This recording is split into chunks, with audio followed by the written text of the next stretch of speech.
Hi friends, I'm Calla Lily and this is my spring equinox term 2023. I'm on my way to becoming an apprentice necromancer. I'm like super excited because my novice year was a little slow going, but once I finished all my courses, I felt very strong in my ability to become a necromancer. I'm hoping that this term will go a little more smoothly and that I feel like I'm on track and contributing to my community as well as helping with these different adventures and quests. I'm hoping to go on a quest this year, and I'm also journeying through Aldea, so I'm working on it. I need to be a better citizen of Aldea. That's what I need to be. If you'd like to know what courses I'm taking this term, I will link the video up here where I talked about it with my friend Selena. We discussed what courses we'll be taking and how we plan on fulfilling those courses. And I am currently working on one of my classes, which is shapeshifting. So if you'd like to know more about how this began and how I'm working on this course, I will link the video up here where I caught up with all my Orilium coursework from 2022.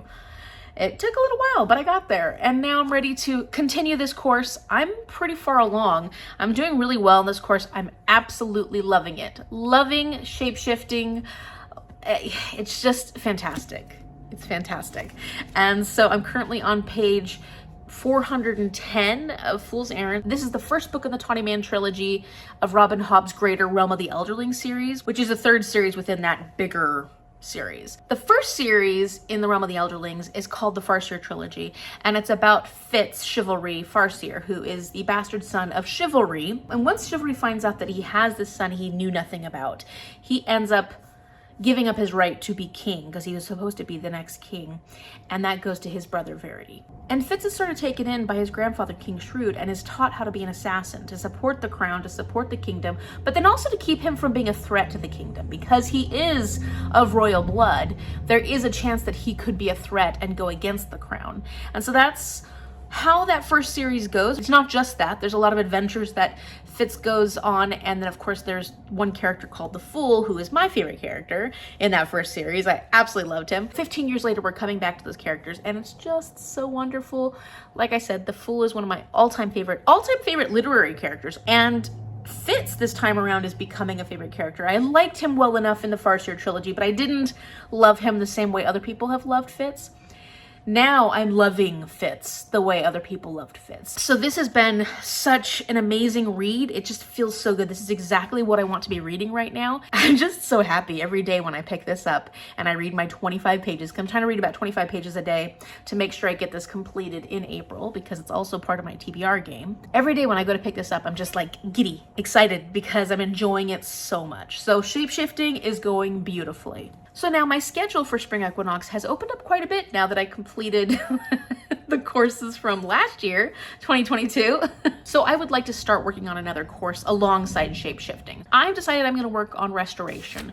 The course in particular is Oculi Cures, so basically curing ailments to the eyes, I'm guessing. To pick the book that we're reading for this one, we had to blindfold ourselves, have someone shuffle up the books that we want to read, and then point to a book, and that would be the book we'd read. So for that one, I ended up pointing to Black Sun by Roanhorse. It's not huge, but it's not small. And this is adult fantasy that's focused on, I think, Aztec folklore. It's been on my physical shelves for a very long time, and this was a cover buy. I just thought it was one of the most beautiful books I've ever seen. So I picked it up and have not read it. I have been wanting to read some of Roanhorse's work, and I'm finally going to get around to it. Plus, this is on my TBR game TBR this month, and I am bound and determined to finish all the books from my TBR game from March and April.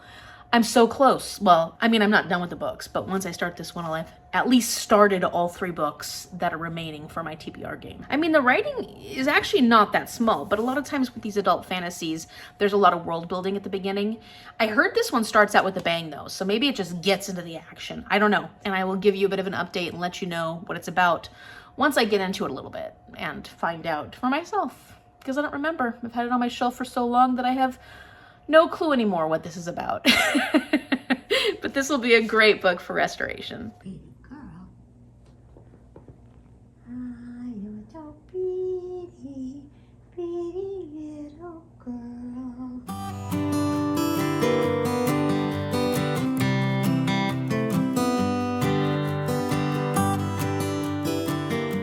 Post-gym protein shakes. So I put in my blender one of these protein things that has 30 grams of proteins, and then 2 frozen bananas, a whole bunch of frozen berries, and then a handful of spinach. Hopefully this will help because I had a really rough leg workout today and Mom actually had a really big workout too, so yay! Also, I got a brand new Fitbit. It's really pretty. I like the color and it looks very elegant. And then when I tap it, it looks like that. The date, how many steps I've done so far this morning, and my heart rate coming down from my gym workout. Yay! Just planted our new blueberry bushes. There's one, and that one's actually looking pretty good. That one's from last year. It's doing pretty well. It's a happy little blueberry bush.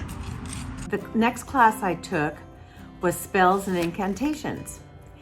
And the course was magic missiles. The specifications were we had to read a book between 389 and 415 pages because that's precision.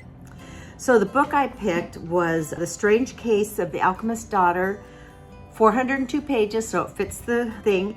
This is by Theodora Goss, and I really enjoyed the book. What was fun about it was that it had all the kind of bad guys' daughters in it.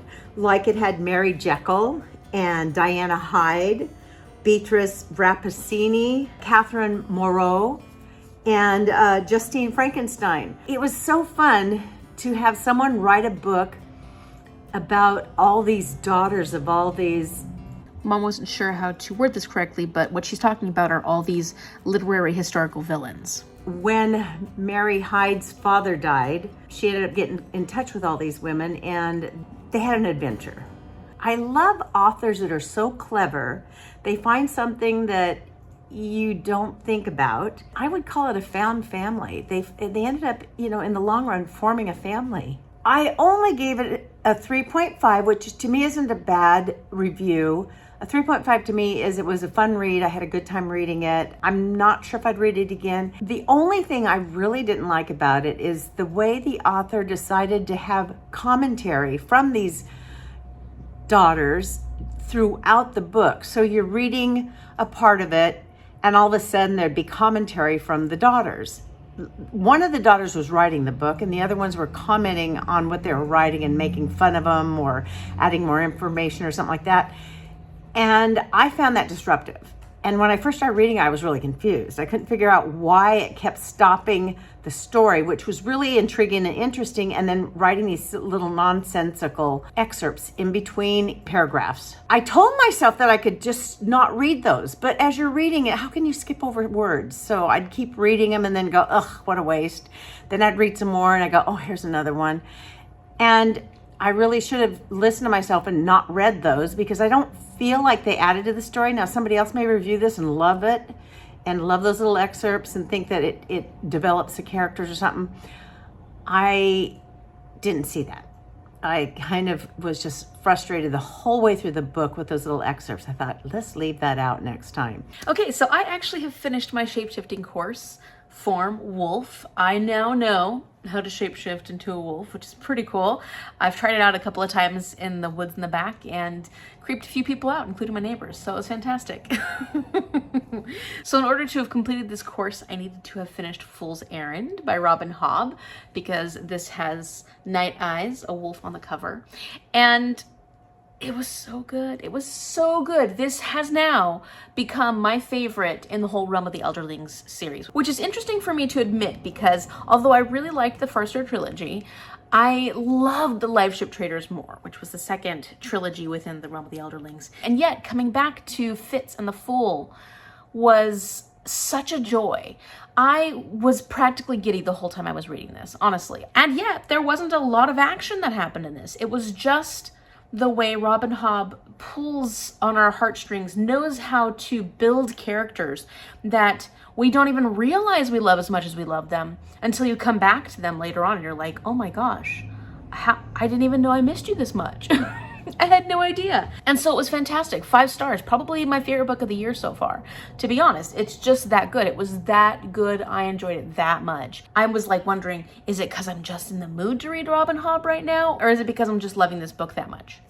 I don't know, because I was both loving it and in the mood for it. So it was perfect. And if you haven't read this series, I recommend it. I recommend it if you like high fantasy, if you like character development, if you like lots of different intertwining stories and characters. These particular ones, the Farseer trilogy and the Tawny Man trilogy, don't have quite as many characters as, say, the Live Ship Traders do, but I feel like they all intertwine in some way. So you're probably going to read all these series. And I, of course, recommend starting with the Farseer trilogy because there's a lot happening in these later series that you're not going to appreciate quite as much if you didn't start at the very beginning.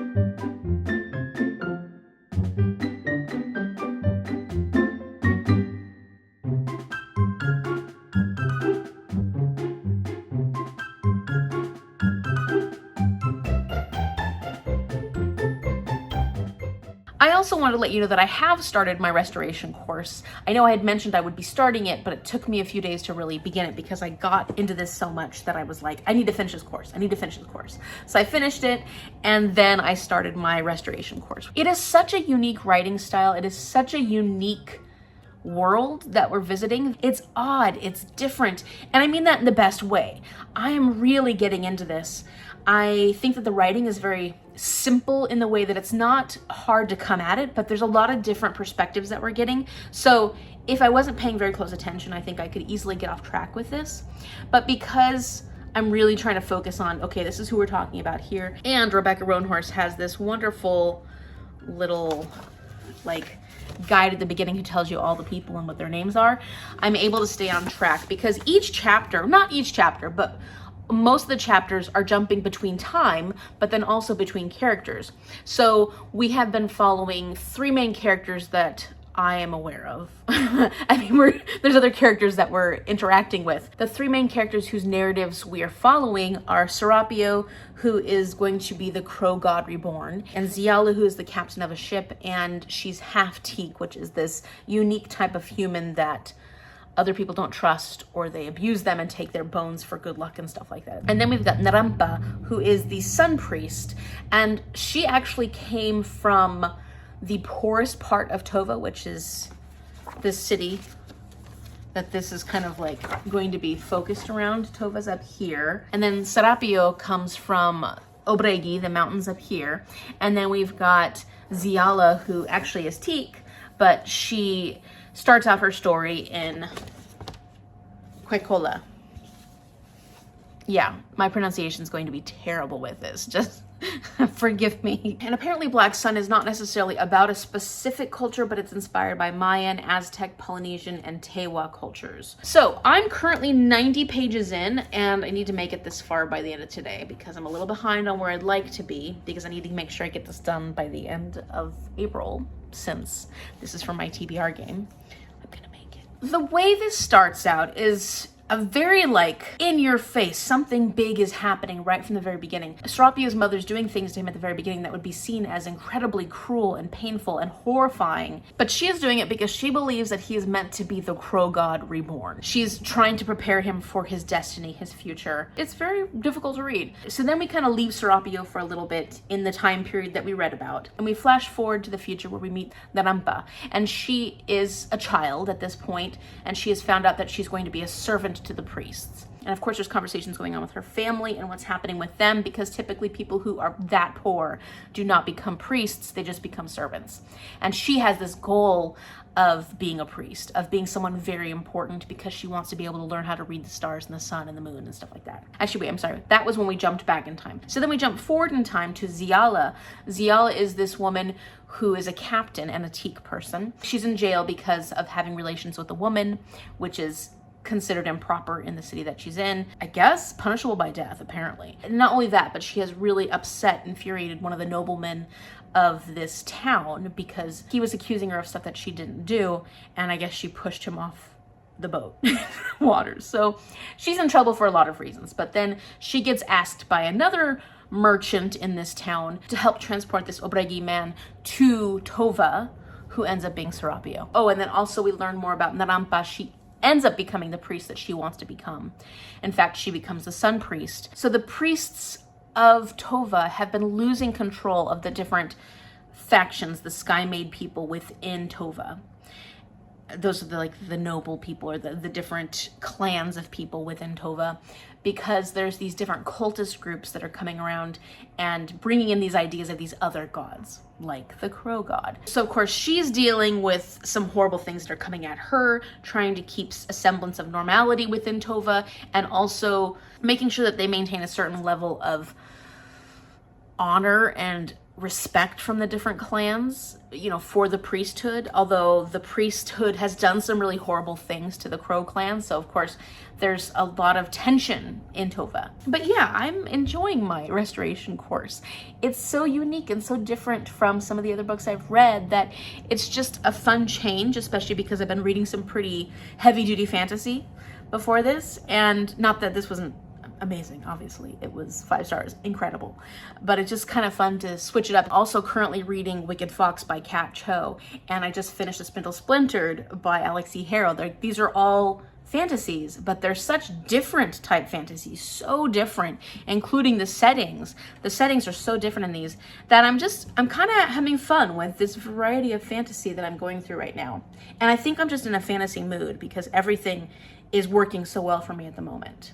It is Sunday currently on the 23rd of April, so including today, there's only 12 days left officially of spring equinox. I'm hoping that what ends up happening is that I have finished 2 of my courses, 2 out of 8 of my courses by the end of this month. And I think that that's gonna happen. This will definitely get done before the end of the month. And I am happy to say that I've made some progress considering how far behind I was coming into the spring equinox. As far as this upcoming week goes, I do have a field trip with my students on Tuesday, so that's gonna be fun. And then on Wednesday, I've got my normal classes, like I usually do my college courses. And then Thursday will be another school day. There's just not that much happening right now. So it's given me a lot of opportunities to read a lot. I haven't been very good at vlogging right now, especially like B-roll. I've been cooking a lot, which is good for me. I need to be cooking more than I normally do, but I haven't taken any footage of that. Like I'm not doing a very good job of B-roll at the moment. I think I'm just getting a little burnt out because I've been doing a lot of vlogging lately. So I have a few other books that I need to review so I can catch up on those. And I've got my TBR video to make, so it's already here. Like April is already over. I'm like, what's going on? I've filmed my spins, but I have to film all the rest of it, the whole putting everything together part, and then edit it. So hopefully that won't take too long to get out this week. Just not actually doing that much right now, kind of living my day-to-day life, doing a lot of reading, doing a lot of video editing, homework when I need to, and cooking. I'm cooking. What did I make? My aunt knows that I've been wanting to do some meal prep, meal planning, so that I can plan ahead, so that I have stuff for other days. Because a lot of the times when I come home from school or different things, I don't have the energy to cook. And my motivation to cook has not been there lately. So I've like needed all the help I can get. And so she got me this cookbook, which is basically a meal prep sort of cookbook. Has healthy meals in it because I'm the kind of person who likes really balanced meals. My stomach is happiest when I have a protein, a healthy carb, and vegetables, lots of vegetables. Like that's the healthiest my stomach. If like I have a full meal, my stomach goes, okay, I'm not gonna have heartburn, I'm not gonna feel sick, it's just so happy. But very rarely do I take the time to make a really good meal for myself like that. So preparing ahead and having options available for me so I can just pull it easily is much better. And it will help me a lot in the long run. So I made, oh my gosh, the most amazing slow cooker brisket. It turned out really good, like really, really good. And then I made some mushroom stuffed pork chops and roasted vegetables that turned out really well. I also made some black bean chili and this really good cornbread. It actually had a lot of onions in it, which was interesting. And that was really good too. So I made some cornbread to go with the chili. And one thing I haven't made yet is my veggie and black bean tortilla bake. I cooked all the other items that I had planned because I wanted to make sure that my meat, my proteins didn't go bad. But one of the issues I've had recently is that I'll buy vegetables, I'll buy things for different recipes, and then they just go bad because I don't take the time to make the food. So I'm really trying hard to make sure I plan and I stay on top of my plans and I actually cook. So yeah, I don't know why it's been so hard since I've gone back to school. Everything feels like it's been hard since I've gone back to school, but cooking in general has been really difficult. And I'm a cook. I went to culinary school. I know how to cook. Like, it's not like it's something that I can't do. It's just something that I find that I struggle with the motivation to do. Yeah, I do. So that's it. My life is not the most exciting life at the moment, but I'm enjoying it and feeling very relaxed and really enjoying how much reading I've been doing lately. I'm enjoying all of these books so much.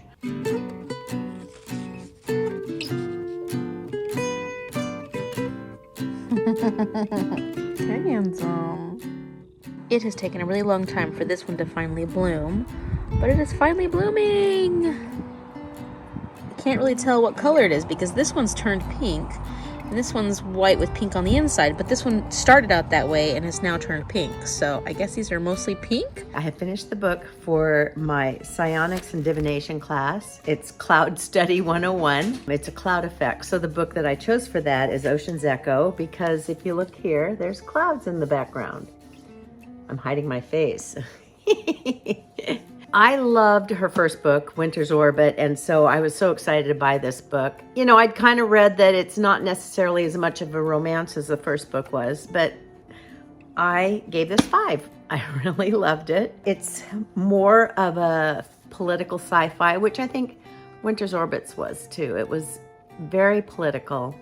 This one's very political too. What I really loved about it was there were a lot of twists and turns in it that I didn't expect, so it was pretty exciting. I do like the 2 guys in there, and one of them is the captain of the ship, if I remember correctly. I read this a while ago. So he really knows that he shouldn't fall for this other guy, but there's a lot of tension. There's a lot of innuendo in there. I don't know if it's going to be my best one of this year, just like Winter's Orbit was my best one in, I think, 2020, 2021. I can't remember. It was my very best book. This one is a 5. I couldn't put it down. I kept reading it and just loved the story, loved the people in it. It's mostly all done in space. It was really exciting. So I can't wait until Everina Maxwell comes out with another book. I love her writing. The fact she writes male romance, she's on my, I like her books. So let's hope she's coming up with something else. I haven't actually read anything about her, see what other books she has out there, but we'll check it out. Okay, so I'm currently about 226 in Black Sun, and that makes me about halfway through this book. So I want to talk a little bit more about it because I don't really think I did it justice. I don't know if I can do it justice because there's a lot of different storylines going through this book. And as I mentioned, we're getting different perspectives. And in fact, we've added another perspective, a guy named Okoa, who is the matron's son for the Crow clan in Tova. And he has spent his previous years at Hokaya, which is this college where they learn warfare. His intention is to become the shield, which basically is like the guard for the matron of the Crows. His mother is the matron of the Crows. So we've got his perspective coming in as well. So I think that's like 4 or 5 perspectives. Let's see. That's Ziala, Narampa, Okoa, Serapio. I guess it's 4? I thought it was more, but at this point we have these different perspectives. It's not like it's taken me a while to start liking this book. It's not that. It's just because there's so much jumps in time and jumps from perspective that it's taken me a while to really get a grasp on things, and I've understood things as I've gone along, but I'm talking more about like create a bigger picture of all the things that are going on in this story. And so I feel like I've been building this world in my mind, but then also I'm starting to build these characters up. And as we are going along, we're getting a lot more experience with these different characters. And I'll tell you, I'm really liking the characters. I'm actually liking the characters a lot.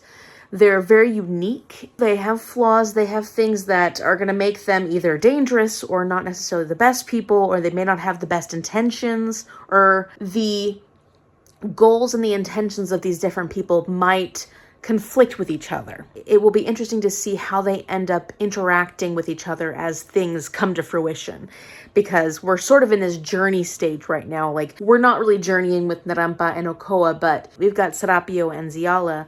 They're on this boat making their way towards Tova. And we're getting to see their different uses of magic, because they both have very different magic styles, but we're getting to see how they're appreciating each other's magic and yet trying to learn more about each other. I don't think Okoa or Narampa, who are both in Tova, have any actual magic, but they have very important roles in the politics of Tova. And that's going to come into play, for sure. Absolutely. Because Narampa is the sun priest, and there are a lot of people that hate her for various reasons. For mostly reasons that have been a result of the things that the sun priests have done in the past, or the priests in general have done in the past. And she's hopefully trying to change that relationship with the different people of Tova, but of course it's really difficult, and people hold resentment for some of the things that have happened in the past. And then Okoa has a lot of distrust, and things have happened where he doesn't know who he can trust. So he plays an important role, but I think we don't yet know how big that role is going to be, obviously. Yeah, so it's very interesting because we're getting these different perspectives from these people who have these very different, seemingly different parts to play in this greater story. But I have a feeling they're going to all come together at some point. Not like they're going to come together and be buddies and be a found family sort of thing. I'm talking about their paths are going to converge and somehow they're going to affect each other. That's the vibe I'm getting from this.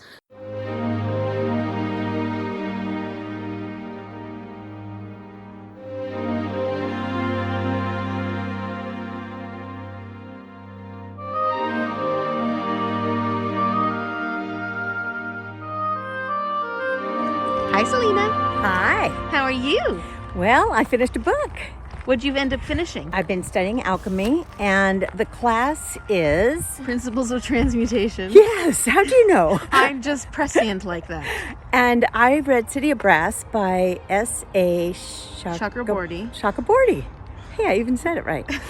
And it was really a good book. Definitely, the city is brass. They really went to a lot of explanation in the book about how the walls were brass. Everything was brass, and it was a beautiful city. So the story is about a girl that runs into a djinn, I think Amy says it, but he doesn't want to be called that. He wants to be called a deva, which is the name of the city.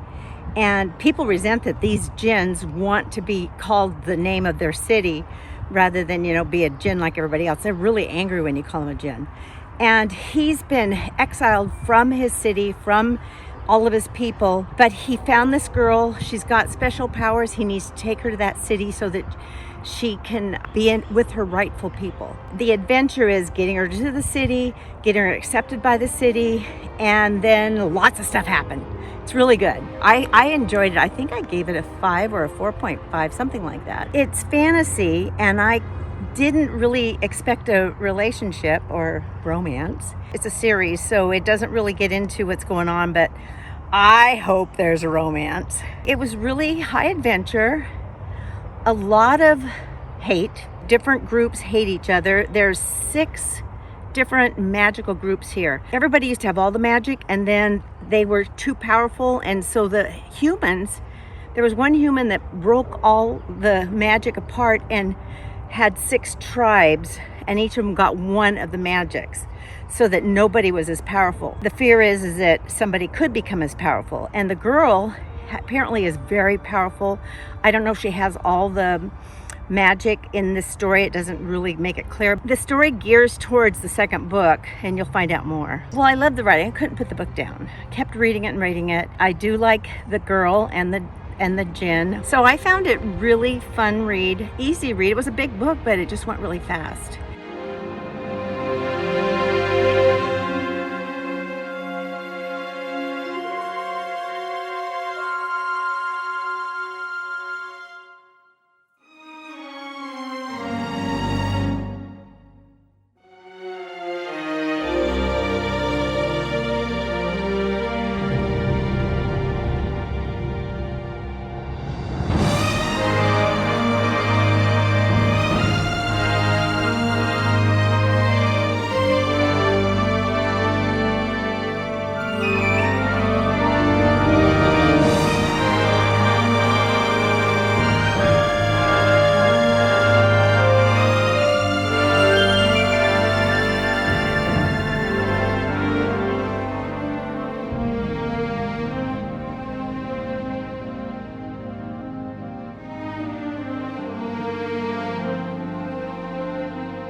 It is the 29th of April, which means that spring equinox, the actual month for this readathon, is almost over. I have finished my second course though.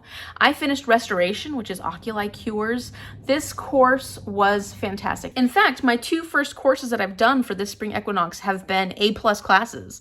I'm giving this one a 5-star. It is difficult when I was thinking about how to give a synopsis on this. Obviously, I don't need to give one because I've already talked to you about this book a little bit. But like, if I was trying to explain this to someone, what this book is about, it's really difficult because there's so many different factors coming from different perspectives, and the end goal is not completely obvious. But I guess the end goal here is what is going to happen at the convergence, the eclipse. And you're following 4 different characters that are coming together, and everything about them rides on what is going to happen at this big eclipse. It took a little bit of time to get into the flow of this, but I never felt like that was a hindrance for me. And I never felt like, okay, maybe I'm not enjoying it so much because of that. I actually was really enjoying it, and it was so unique. I really do love the setting of this. And I did love the influences of these pre-colonialization American cultures. I thought that was so unique and so interesting for an epic fantasy, and I loved it. I thought it was fascinating. I thought it added some taboo elements that I think, based on culture, we tend to think, oh, that just seems so wrong. But of course, there are different perspectives from different time periods, different ideas of what is right and wrong within a culture, and I like reading about that. I also really loved the characters. I loved the characters, and they just grew in importance for me continuously as the story went along. I loved the romance that happened in this. There was a romance, and I was there for it. I loved it. Like, that's one of my favorite romances I've read about in a while, which is funny because it's not a romance story, but I love that part of this. I thought the adventure was great. I thought the pacing was really well done. And maybe because that does have the jumps in time, so we're only looking at what's really important to the story, or when things are happening that are relevant for each of these characters within the story. I liked Rebecca Roanhorse's voice. It was very clear. It wasn't too complicated, and her writing style was perfect for an epic fantasy. I feel like this worked out really well for me. The writing was great. And even though I did have this like paced out per day, I still ended up moving along really fast in this. Like, each day when I would pick it up, it was a quick read. It was a quick read. It was easy for me to get through this book. The more I think about it, the more I love it. Now, the critique I could give for this, and why I was kind of hesitating between a 4.75 and a 5-star, and ultimately I felt like what this was, what Rebecca Roanhorse was trying to do, ended up making this a 5-star for me, especially because we're getting such a different perspective for the world that this was created in. Everything was 5-star in this for me, except for the last 3 or 4 chapters. Like, the very end just started ramping down. Even though like the action technically was meant to be ramping up, I felt like it was a lot less climactic than some of the other action scenes in some of the other emotional moments in this. And that was the only thing that took me out of this, like, I have to devour this book, I have to devour this book, it is so good. It does set you up for the next book, and there are wonderful things that happen at the end of this book. I do like it, I really enjoyed it, but that was the only thing that I say made me think, maybe a 4.75, maybe that's what I'm actually feeling. Maybe it doesn't feel like a full 5-star. But if I think about the book overall, I think about what the book has accomplished and what I've enjoyed about it, it's a 5-star. It's a 5-star read. I love Black Sun. So good. I'm ready to read the next one. Fevered Stars or something like that, I think is the next one. I don't know about picking it up soon, but I gotta buy it so that I can have it available so I'm ready to read it when it's time.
So Hootie's here to help Mom because Mom's getting her knee surgery on Tuesday. Tomorrow. And that's her dog, Prince.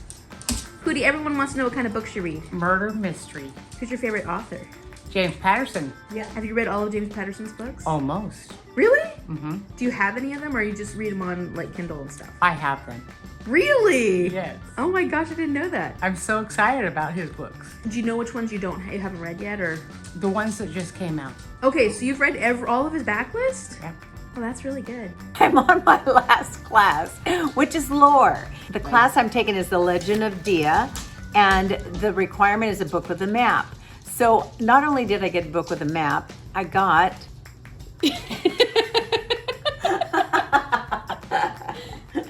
I caught a book called The Ghost Map, and it's got a really long name.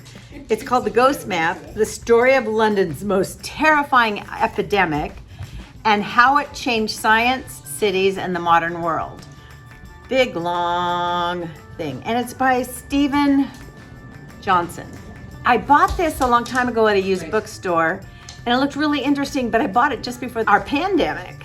So I bought it in 2019 or early 2020. I started reading it and I thought, ooh, this is too close to what's going on. So I put it down and I was excited about the Orilium class because this is perfect. It's a story of a very small section of London, a poor section, cholera. The cholera started, it was a baby. A baby had cholera. The mom took the dirty water that she washed the baby off with and threw it outside in a gully. And unfortunately, there was a water supply right underneath that, and the gully had cracks in it that went into the water supply. So apparently, cholera got into the water system. And this whole area that used the water there, everybody's driving me crazy. I don't know what happened to the audio at this part, but Mom was talking about how because of the water supply getting infected by cholera, about 1,000 people ended up dying in this neighborhood. And there was a doctor that was living there, and he worked together with a priest to try and figure out what was going on. And between the two of them, and in a 6-week period, they were able to discover that it was that pump.